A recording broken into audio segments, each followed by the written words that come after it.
Yogurt is consumed widely across the world for its health and convenience. Today, they come in stirred or set forms, in pouches, drinking, or pot packaging. The yogurt industry is constantly evolving to cater to consumers' changing taste buds. Most recently, we are seeing a rise in ambient yogurts as well as plant-based dairy-free yogurts. In our first edition of Deep Dive this year, we speak to Nicole from Brown's Dairy, Australia's oldest dairy company established since 1886. We find out how the company is innovating in its yogurt line and consumer trends in this region. Hello, Nicole. Welcome. Hello. Thank you for having me. Thank you for joining us. Brown's Dairy first developed yogurt in 1959. So I just wonder what were the types of yogurt introduced back then and how have these changed? As you said, we were the first to introduce yogurt to Western Australia in 1959. I actually suspect that the products that we introduced at that time would be quite similar to what we have today. And that is because yogurt is at its core quite simple. It's made from milk, it's made from cream, and it's made from cultures. And then whatever the companies choose to add. But I suspect that the yogurt back in those days would have been similar to the yogurts we have today. In Australia, what are the main types of yogurts and formats available in the market? So in Australia, there's really two types of yogurt. Broadly speaking, it's either pot set or stirred yogurt, and then within that you have fruited or plain. In terms of packaging types, we have the 1 kilo multi-serve, the single serve, and the pouches. But yogurt is a very exciting category from a consumer perspective. There's nothing like yogurt because yogurt combines two things that's quite rare to find in food, and that is health and pleasure. Most foods you trade off one for the other, especially when it comes to snack foods. But in yogurt, it's healthier than ice cream. It's tastier than milk. It's more affordable than a protein bar. And the great thing about yogurt is that we call it the good face of dairy. So there's lots of perceived functional benefits, such as live cultures and probiotic. But it's also linked to less negative associations that we're finding in dairy. So recently we did some research on white milk in dairy, and we found that when we talked to consumers, there was a lot of emotions about, are the farmers getting paid enough, or are the animals being looked after, or it's not good for the planet, or, it gives me upset tummy. So quite a lot of negative associations with white milk, but when we did the same research with yogurt, none of those things were mentioned. So it's very interesting. Talking about health, I guess yogurt is a good carrier for like probiotics, calcium and protein. Yes, exactly right. And consumers feel that they're naturally present in yogurt. They don't want us to add things to their yogurt, but because of the natural health, nutritional benefits that are already there, people have very strong health associations with yogurt, which is wonderful. In Australia, per capita consumption is at 9.5 kilos per person per year. It's in growth of 4%. And most 25% of people consume yogurt at least once a day, and 45% multiple times a week. So as a category, it's very healthy and it's a very exciting space to be in. Your yogurt flavors are quite interesting, from bubblegum, tutti frutti, to fruity ones like strawberry, lemonade, and banana. So what are some upcoming and popular yogurt flavor trends that you observe in Australia lately? Well, the most popular flavors in yogurt are always vanilla and strawberry. They are by far number one and number two.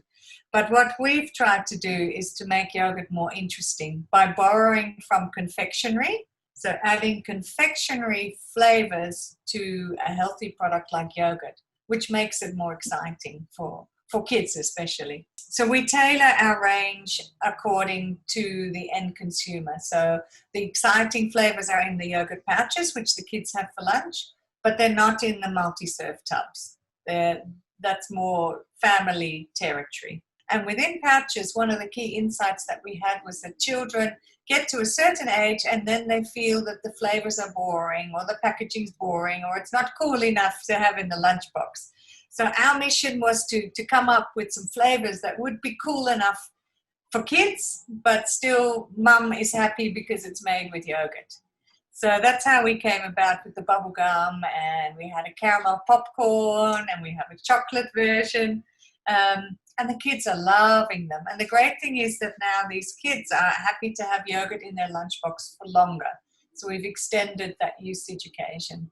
As you mentioned in your introduction, Brown's Dairy is Australia's oldest dairy. We were established in 1886. But what's really interesting about Brown's Dairy is that we're also Australia's most innovative dairy.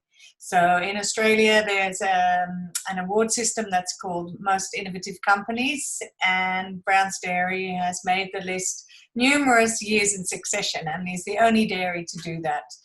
Last year, we actually launched a kombucha yogurt, which is very interesting. So we're using the kombucha cultured and a fermented tea base to create a kombucha yogurt with using flavors that are popular in the kombucha drinks. So ginger and lemon and sort of hibiscus and mango and flavors like that.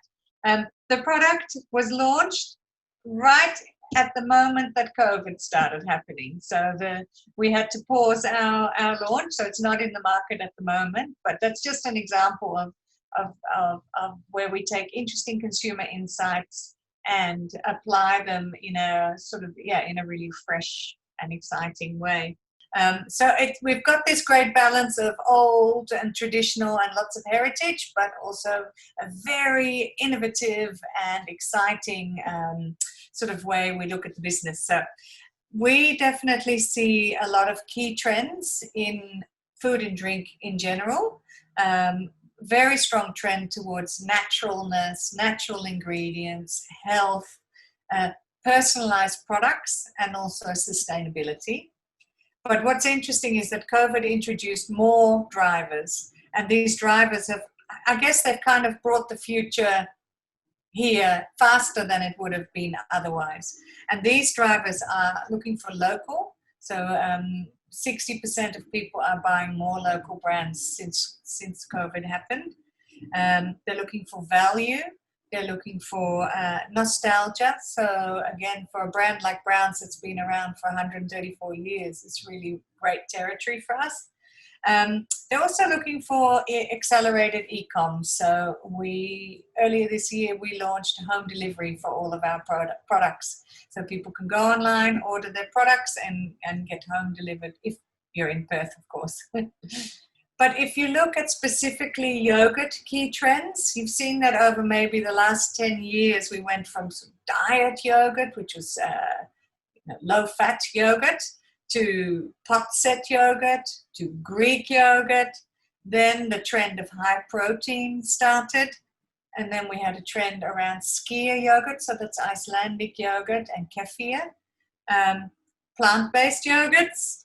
And right now what we're seeing is a request for yogurts that have no added sugar and have probiotics, which most yogurts have naturally anyway. As you mentioned, there are a number of plant-based yogurts in the market right now. What are your opinion on this? And do you think plant-based yogurts will ever provide the same level of nutrition and variety as dairy yogurts? That's a good question. Again, if I look at white milk, the white milk market, that's where you've seen the most growth of plant-based. And it's grown many, many fold over the years, but it's still only 4% of the market. So whenever we look at plant-based, we keep it in perspective. Yes, it's growing, but it's still a small part of the market. Any innovation within yogurt is good. If you're bringing new users into the category, that's great for all of us. So I think one of the key challenges with plant-based is still around taste. The products Nothing tastes as good as dairy yogurt. That creaminess and that texture and that mouthfeel, you just don't have that from plant-based yogurts. And similarly with the nutritional properties. I'm not an expert in plant-based yogurts, but I do know that dairy yogurt is unique in terms of its nutritional properties.